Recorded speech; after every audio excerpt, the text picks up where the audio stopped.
Estamos de volta com Manhã da Piedade. Você já segue a gente no Instagram? Se não, hoje é dia de seguir. Vai lá no nosso Instagram, @Manhã da Piedade, e comece a seguir agora mesmo para ficar por dentro das novidades, dos bastidores do nosso programa. E não se esqueça de mandar seus pedidos de oração para o nosso WhatsApp. O número é 31 99642 8473. Todos os dias, ao final do programa, a gente reza por todos que enviaram seus pedidos, seus agradecimentos. Sabe esse QR Code que aparece na sua tela? Se você pegar a câmera do seu celular, direcionar essa câmera para esse QR Code aqui, ele vai te levar para você conhecer os projetos da nossa Arquidiocese de Belo Horizonte, os projetos do Santuário Nossa Senhora da Piedade e do Faço Parte. Dessa forma, você, se quiser, se sentir tocado no seu coração, você pode nos ajudar a evangelizar. A gente precisa de evangelizar a cada dia e a gente depende da sua ajuda. Então, conto com você. Lembrando dos pedidos, no final do programa a gente senta, gente, e eu queria falar uma coisa com você sobre esses pedidos de oração. Lembra quando a filha de Jairo está morrendo e Jairo, chefe da sinagoga, vai até Jesus e ele fala com Jesus: Senhor, vem comigo, a minha filha está morrendo. E Jesus começa a caminhar com ele e no meio do caminho acontece aquela passagem da hemorroíça. Imagina o Jairo ficando preocupado porque a sua filhinha estava morrendo. De repente chega alguém e fala assim com Jairo: Ô Jairo, não incomoda o mestre mais não, sua filha já morreu. Só que Jesus escutou aquela pessoa. Jesus ouviu aquela pessoa falando e Jesus responde para Jairo. Fala para Jairo ficar tranquilo que a filha dele não tinha morrido, mas ela somente dormia. Em outra passagem ele vai falar com Marta e Maria: se você crê, você verá a glória de Deus na sua vida. E é assim, sabe, gente? A gente precisa estar perto de Jesus. O fato de Jairo estava perto de Jesus. E por isso, aquelas palavras lançadas sobre a vida de Jairo, Jesus ouviu. Falaram com Jairo: não incomode mais o mestre. Sua filha já morreu. Hoje talvez estão lançando palavras sobre a sua vida dizendo: não incomode mais o mestre, seu sonho já morreu. Seu trabalho você não vai conseguir. Aquilo que você queria fazer, o que você plantou, já morreu. Depende de quem ouve a nossa oração. E quem ouve a nossa oração é o Deus Todo-Poderoso, Criador de todas as coisas. Jesus ouviu. Por quê? Porque Jairo estava perto dele. E Jesus, gente, ele não só ouve a nossa oração, o nosso clamor, como as palavras lançadas sobre a nossa vida quando a gente está perto dele. Então foram lançadas palavras sobre a vida de Jairo dizendo: sua filha já morreu, não incomode mais. Às vezes as pessoas falam com você: por que você vai na igreja de novo? Outra vez? Ah, não precisa não. Por que você está rezando por essa pessoa que está doente, por esse câncer, por esse filho que está nas drogas, por esse marido que está te traindo, por esse casamento que já acabou? Às vezes conosco também é assim. E o Senhor, quando a gente está pertinho dele, ele ouve e ele não aceita. Ele vai falar: fica tranquilo, seus sonhos não morreram, seu casamento não acabou. Creia que eles apenas estão dormindo e logo se levantarão. Foi assim que aconteceu com Jairo. A palavra fala que Jesus caminhou com Jairo e quando chegou no ambiente de morte, estava aquele tanto de carpideira. Sabe o que é carpideira, gente? Que as pessoas que são contratadas para ficar chorando. E aí, eu queria falar com você hoje. Não fica perto das carpideiras, não. Gruda no Senhor. Saiba que Ele caminha com você e Ele não vai permitir que os seus sonhos morram, que as suas alegrias morram, porque Ele caminha junto conosco. Amém? Muito bem, gente. Acabando essa reflexão, de um modo geral, todo mundo tem dificuldade de lidar com a morte. Viu o que eu falei antes? E entre as crianças não é diferente. O sentimento de perda, muitas vezes, não é bem compreendido. Elas estão na fase de descoberta do mundo e precisam de respostas para melhor entender o que acontece. Uma grande aliada neste momento é a literatura. Para falar mais sobre esse assunto, participa com a gente a conselheira suplente do Conselho Regional de Biblioteconomia da Sexta Região, Ana Clara Ribeiro. Bom dia, Ana Clara. Seja bem-vinda ao Manhã da Piedade. Bom dia, Moninha, tudo bem? Muito obrigada. Eu que agradeço, viu, sua presença aqui conosco nessa manhã. Ana Clara, como a literatura ajuda as crianças a lidarem melhor com a morte? Bom, então, a literatura, ela prepara, né, as crianças. Nós temos vários exemplos, né, de livros, que Chama tratam desse tema, Improduto. né? Que tratam desse tema da morte, né, nesse tema, as personagens daquele livro, elas lidam com aquela situação, né. Através disso, as crianças que estão lendo aquele livro, né, ou, através da mediação de um adulto, né, que é muito importante, as crianças são preparadas, né, a lidar com a morte. E esse preparo é muito importante, né, porque quando, a criança já está preparada a lidar com esse tipo de situação, né, ela lida de forma mais fácil e a gente não tem tantos traumas, né, psicológicos na criança. Ana Clara, é interessante porque a nossa sociedade, até pouco tempo, era, não vou dizer um tabu, mas não se falava de morte, muito menos com criança, né? Não levar então a criança para ver, para participar de um velório, se despedir. É tão importante isso porque essa fechada de ciclo, não é isso? Sim, sim. A criança, como nós adultos, né, esse tema da morte é um tabu, né, não só para nós, né, mas também para todas as crianças. Os adultos, eles tentam esconder isso da criança, né, com medo da criança sofrer, né. E falar sobre a morte é saudável, né, é importante para ajudar a criança a lidar com esse sentimento, né. Elas sempre, né, quando a gente esconde algo delas, né, e elas sofrem muito com essa falta de informação, né. Então, assim, falar sobre a morte, pode ajudar as crianças a elaborar suas perdas e expressar seus sentimentos diante da falta de um ente querido, né. Ô, Ana Clara, é interessante você falar disso também, desse tabu. E quando indicar essa leitura para as crianças? Bom, então, nós temos vários livros, né, que tratam desse tema, e assim, esses livros, cada livro ele é indicado para uma faixa etária, né. Então assim, a partir do momento que os pais sentem que a criança já está, numa fase, né, a partir de 5 anos, que ela já está ali mais preparada a lidar com isso, eu acho que já pode inserir de forma singela, né, também assim, é importante assim, o adulto ler esse livro, né, ser um adulto mediador, né, os pais, participarem desse momento junto com a criança, né, e não apenas deixar a criança solta ali com aquela literatura, né. Então, assim, mediar, né, a leitura junto com a criança, e aí depois essa literatura, esse livro, é uma forma de iniciar esse assunto, né. E aí com após a leitura desse livro, os adultos podem, iniciar a abordar esse assunto com as crianças, né. A gente percebe, e a gente sabe pela prática, que a leitura é hábito, né? E tem famílias que não se habituaram, a criança aprende vendo os pais lendo. Então começa os pais lendo e depois a criança aprende.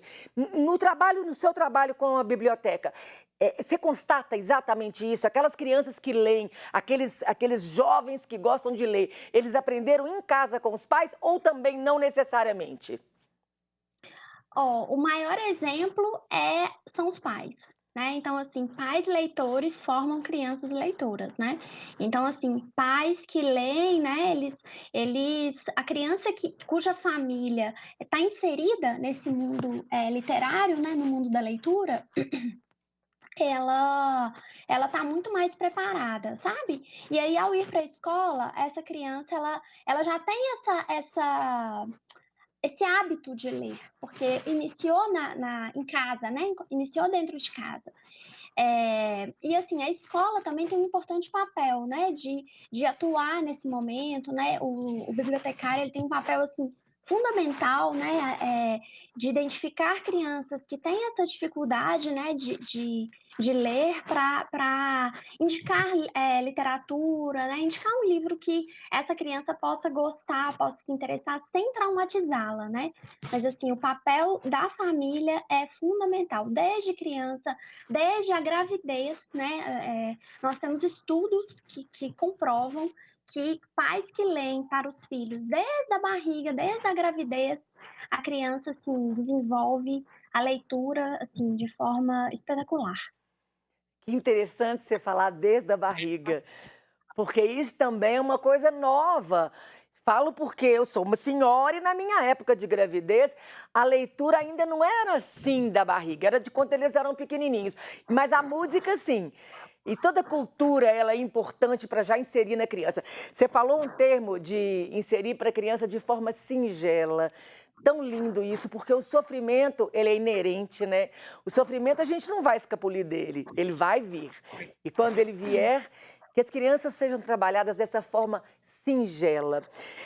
Em cima desse singelo que você falou, você já viu, assim, problemas graves que aconteceram por não se tratar da morte com as crianças de forma singela? Bom, as crianças elas lidam com essa situação, né, né, como você disse, quando não ela não é tratada de forma singela, as crianças têm muitos traumas, né, e assim, têm dificuldade de lidar com isso, né.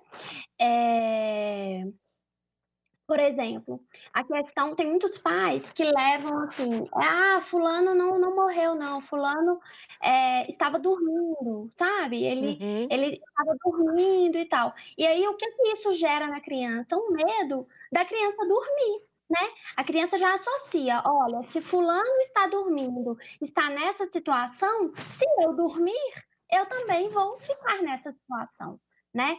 Então assim, falar a verdade das crianças é muito importante, né. Então, assim, os traumas psicológicos eles podem durar para a vida inteira da criança, sabe. Uhum. Caso não seja bem tratado, né, como eu disse, de forma singela. Maravilhoso, é isso mesmo.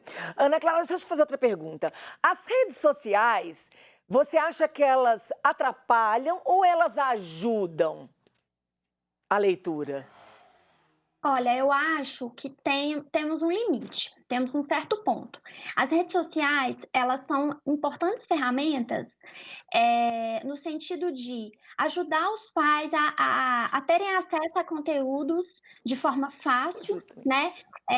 né. Nas redes sociais tem muitas dicas de leitura, dicas de livros, então assim, as redes sociais, elas auxiliam nisso, sabe. Só que, assim, eu acredito que não pode se tornar um vício, né, porque, Uhum. assim, hoje a gente vê com muita frequência crianças e até adultos mesmo, nós adultos, né, a gente fica tanto tempo nas redes sociais que a gente não lê livro de verdade, né.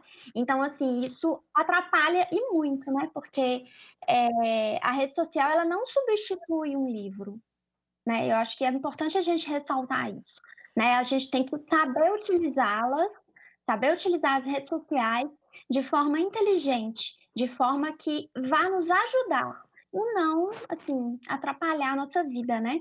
É verdade, tudo precisa ter um equilíbrio, tudo precisa ter sabedoria para lidar, né, com esse tempo dessa tecnologia, em tempos de pandemia. E Exatamente. sobre as pessoas que contam histórias, tem muita gente contando história no Instagram, né? Tem, não, e tem muita gente boa, sabe, Moninha? Tem muita gente, assim, bacana, que conta histórias de forma lúdica, sabe?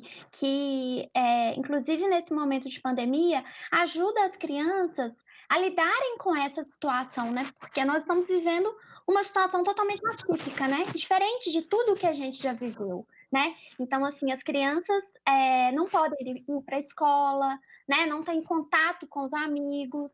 Às vezes nós temos muitas crianças que moram em apartamentos, então ficam ali trancafiadas, né, dentro daquele apartamento, não tem espaço para brincar, né. Então, assim,